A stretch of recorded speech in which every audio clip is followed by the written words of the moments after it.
Arthur Finch believed in order. It was the principle upon which his life, his career, and his entire worldview was built.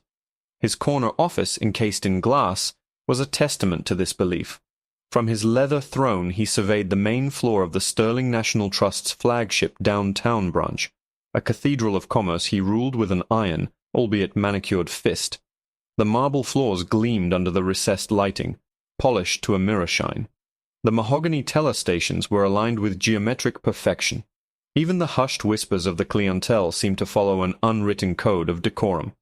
This was his kingdom, an oasis of quiet professionalism in a world he saw as increasingly loud, chaotic, and politically vulgar. His gaze, sharp and critical, scanned the queue. He noted Mrs. Gable's slightly too ostentatious handbag and young Mr. Carmichael's unshined shoes with a flicker of internal disapproval. Then his eyes landed on him. The man was of an indeterminate age, perhaps late 50s, with graying temples and a face etched with the faint lines of someone who smiled easily but thought deeply. He was dressed simply in worn denim and a plain, navy blue polo shirt that had seen better days.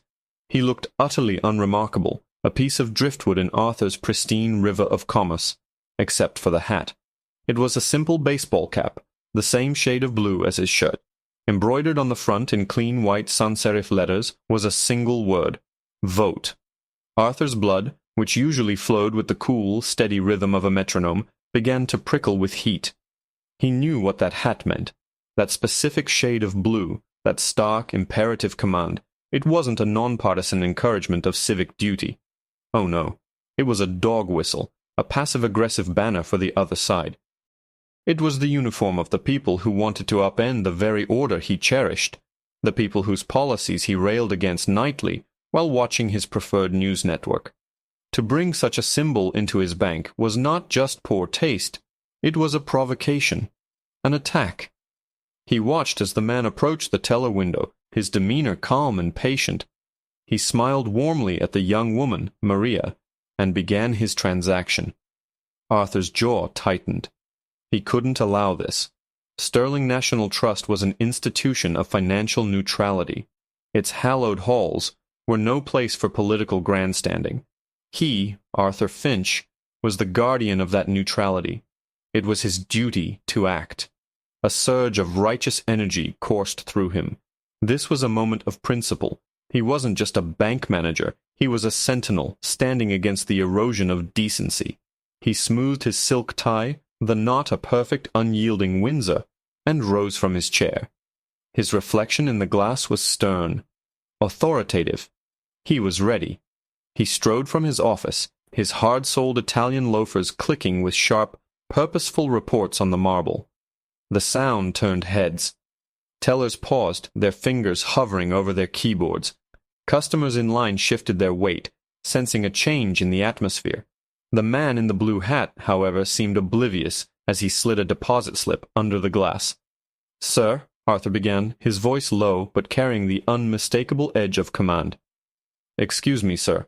The man turned, his eyes a calm, clear gray meeting Arthur's. He offered a polite, questioning smile. "Yes? Can I help you?" "I am Arthur Finch, the manager of this branch," Arthur announced, puffing his chest out slightly. "I'm afraid I'm going to have to ask you to remove your hat." The man's smile didn't falter, but a flicker of confusion crossed his features. He glanced up as if forgetting he was wearing it. "My hat? Is there a problem?" "We have a policy here at Sterling National Trust," Arthur said, the words smooth and practiced. He had, of course, just invented the policy, but he delivered it with the conviction of a man quoting scripture. "We do not permit political displays or solicitations on the premises. It's to ensure a comfortable and neutral environment for all our clients." The man looked down at the simple word on his cap. It just says, "Vote." He looked back at Arthur, his expression one of genuine curiosity rather than defiance. "I wasn't aware that was a political statement. I thought it was a civic one." The calm, rational response only inflamed Arthur's sense of righteousness. He saw it as a deliberate, semantic game. "Sir, we are all adults here. We both know what that hat is intended to signify.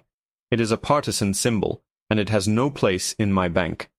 The man's posture remained relaxed, but his gaze sharpened slightly. He was no longer just looking at Arthur. He was observing him, studying him. "My apologies, Mr. Finch. I don't wish to cause a disturbance. I'm just here to make a rather significant deposit into a new trust account." He gestured to the paperwork on the counter. "Perhaps we can simply complete my transaction." "Service will be contingent upon your compliance with bank policy," Arthur stated, crossing his arms. He was aware of the eyes on him now. The other customers were watching, intrigued. Maria, the teller, looked deeply uncomfortable. Arthur felt a thrill of power. He was making a stand. He was showing them all what true leadership looked like. "With all due respect," the man said, his voice still infuriatingly level, "I don't believe I'm in violation of any actual policy. Could you perhaps show me this rule in writing?" "My word is the policy in this branch," Arthur snapped, his composure beginning to fray. "You can either remove the hat, or you can take your business elsewhere. The choice is yours." The man let out a soft, almost imperceptible sigh.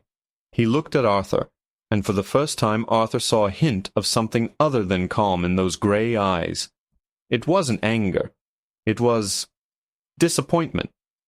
"Mr. Finch," the man said, his voice dropping to a near whisper, though it seemed to cut through the silence of the bank.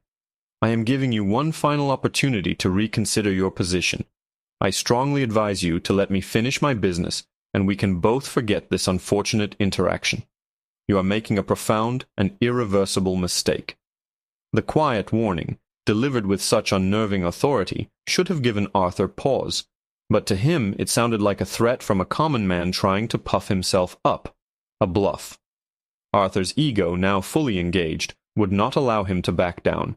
He was the manager. He was in charge. "Is that a threat?" Arthur scoffed, his voice rising. "Let me be perfectly clear. We will not be serving you today. Not with that thing on your head. Now I will ask you one last time to leave, or I will have security escort you from the premises." He pointed a trembling finger toward the large glass doors. The man did not move. He simply held Arthur's gaze.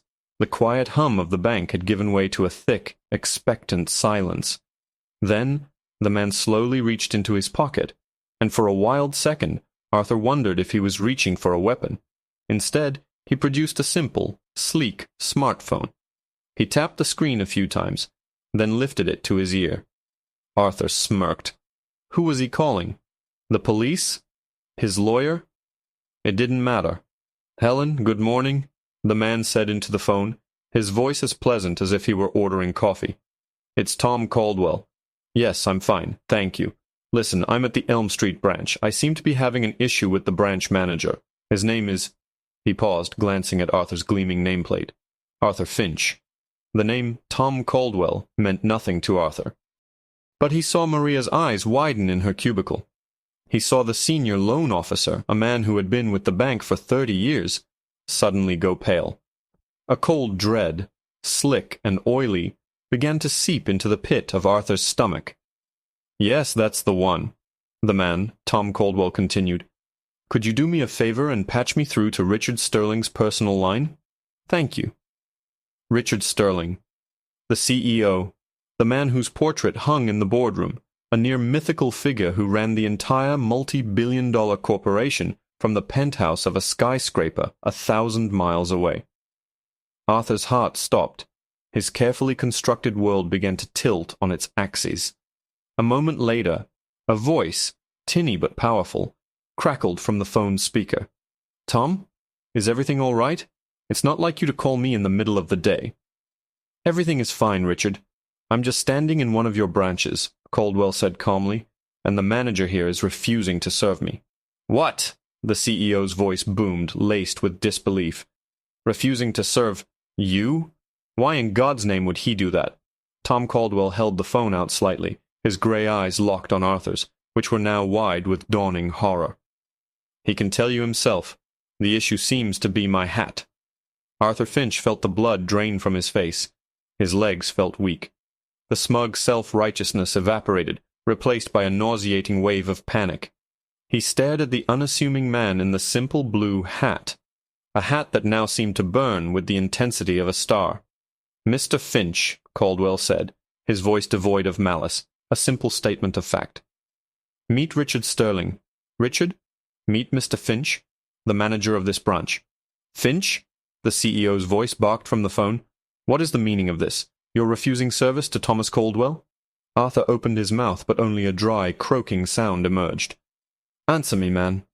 "Sir, Mr. Sterling, I was—" "Enforcing bank policy," he stammered, the words sounding hollow and pathetic even to his own ears.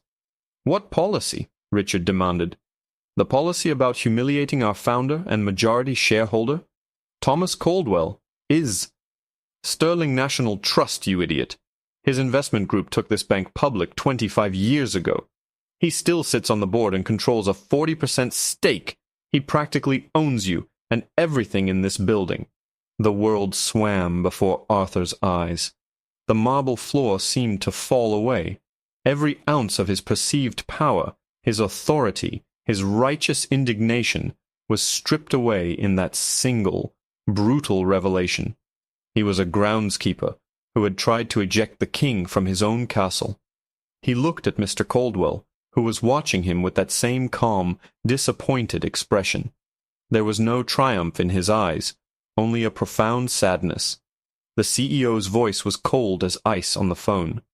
"Finch, your employment with Sterling National Trust is terminated, effective immediately.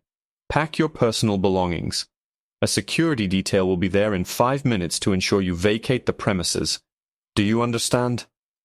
"Yes, sir," Arthur whispered, the words tasting like ash. Mr. Caldwell ended the call and slipped the phone back into his pocket. He turned to the stunned teller, Maria, and gave her a gentle, reassuring smile. "Now, as I was saying, I'd like to open that new trust account." As Arthur Finch stood frozen in the center of the lobby, a ghost in the kingdom he once thought was his, he finally understood. The hat had never been the issue. It was a blank canvas, a simple piece of blue cloth with a 4-letter word. He was the one who had painted it with his own fear, his own prejudice, his own blinding arrogance, and in his desperate attempt to eject a symbol he despised, he had only succeeded in ejecting himself.